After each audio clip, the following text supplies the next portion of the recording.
Hello, welcome to the Sideboard here at the StarCityGames.com Open Series in Indianapolis. I'm Nick Miller alongside Chris Andersen. How you doing? Nick, how you doing? Good, good. It's nice to see you back on the scene here. Yeah, it's fun to be back.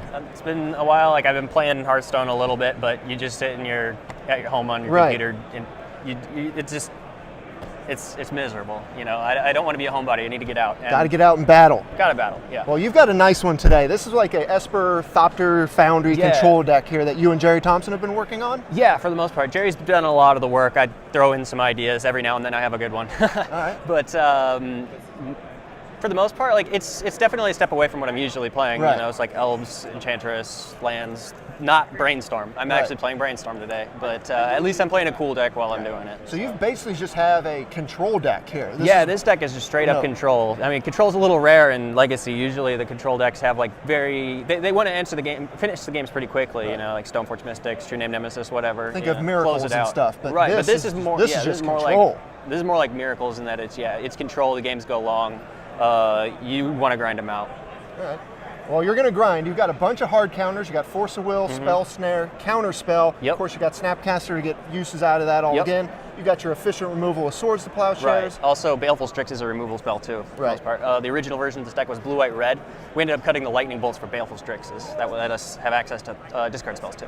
Nice. Also, just getting you another card as well as trading off with whatever you want. And he's an artifact, so it's good with Thopters and another blue spell for Force of Will, all that. The key thing here is you described this as basically the best dig through time deck in Legacy, and from the post-banning world without Treasure Cruise, Dig Through Time is the delve Dig card Through Time du jour. is like the new Treasure Cruise, sort of. I mean, they don't operate the same way as far as like the pace of the game that you want to be playing at, but as far as power level is concerned, they're definitely both up there.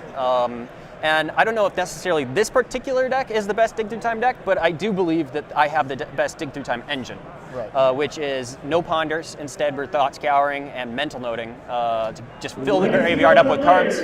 We've seen that engine in like the Ascendancy combo decks where people are looking to just play as many delve cards as possible using the mental note thought scour engine. Yeah, Jeskai Ascendancy had this.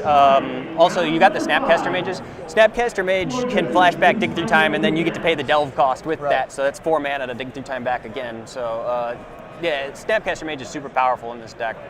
But yeah, the engine's fantastic and really lets me just go over the top of everything else that everybody's doing. All of my answers are super flexible to be able to handle the wide variety of stuff that Legacy has to throw at you.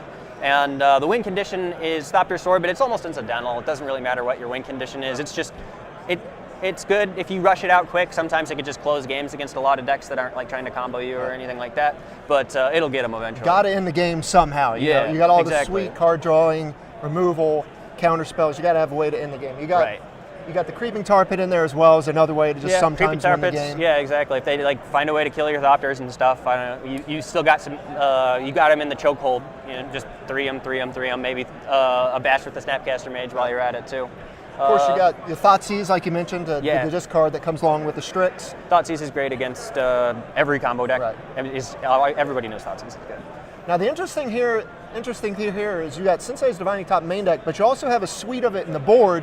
3 counterbalance and 2 more tops. So it's kind of like a 16 sideboard card if you want to think of it that way, but it's just a great card. Like Sensei's Divining Top is good card selection, and Top plays much better with Thought Scour and Mental Note than Ponder. You basically get free shuffles sort of with the Thought Scours. You just get rid of the crap that's on top of your deck with the top, and then you get fresh 3 new cards.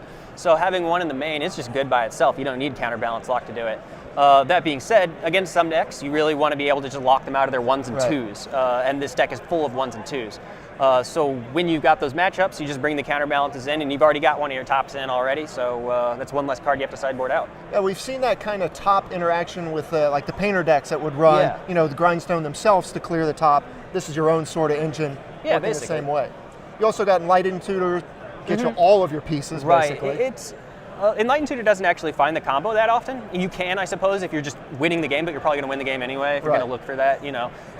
Mostly what it's for is for the just plethora of artifact and enchantment hate spells that I want to be able to run. It's like running multiple copies of all the 1-ups that I have so that I can, lock out the bad matchups, lands, elves, that kind of stuff. You've got a Canonist here in your board. You got Humility, Detention Sphere, Seal of Cleansing. Yeah.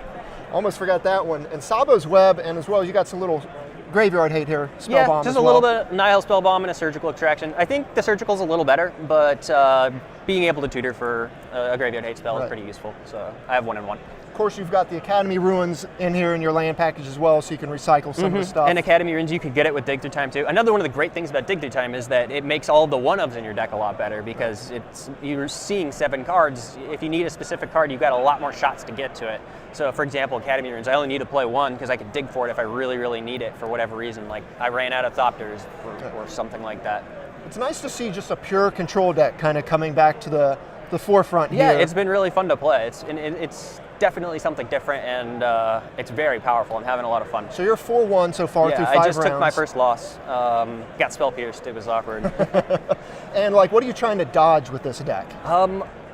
I don't know. Jerry told me that Storm, Elves, and Lands were 4 matchups, and he also said he went 1 and 1 against Choke, the mono green Choke deck. Right, the green black. It's mostly online though. You don't see it as much at the Star City Opens. Yeah. But other than that, he said he was having fun. The more I learn with the deck, the more I'll be able to understand what in depth what the matchups are like, what's important, and all that stuff. But for now, I've just been told Lands, Elves, and Storm are a bit rough. But I mean, if you just look at these tools, you should be able to beat them, all 3 of those decks, some number of the time. At least Elves and Storm. Lands, you've got a lot of bad cards against Lands. They've got a lot of good answers to your threats. But the it other seems two, to be the nature of Lands, though, in terms of they just Lands have a lot is of polarized wonky, matchups. You know, they're either going to beat you or you're going to crush it. Right. So. Well, the deck looks sweet. I'm glad you're here. I'm glad you're 4-1 playing with it. Thanks for sitting down with me here on the sideboard. Stay tuned to StarCityGames.com all weekend long for more action here in Indianapolis.